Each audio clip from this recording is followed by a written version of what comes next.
Can you translate these three sentences? First one, যতক্ষণ তুমি আমার সাথে আছো ততক্ষণ আমি খুশি। Second one, আমি ততক্ষণ পর্যন্ত এখানে ছিলাম যতক্ষণ পর্যন্ত সে ছিল। Third one, তুমি গাড়িটা নিতে পারো এই শর্তে তুমি জোরে চালাবে না।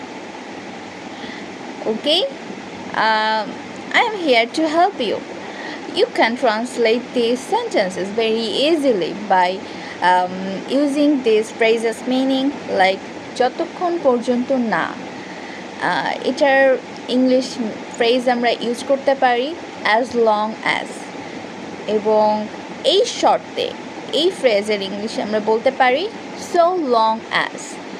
Okay, now we see how can we translate this Bangla sentences meaning. Okay, first one, যতক্ষণ তুমি আমার সাথে আছো ততক্ষণ আমি খুশি। I am happy as long as you were with me. Easy. Second one, আমি ততক্ষণ পর্যন্ত এখানে ছিলাম যতক্ষণ পর্যন্ত সে ছিল। I was here as long as he was.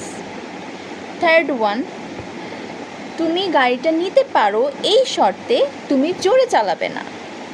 You can borrow this car so long as you don't drive too fast.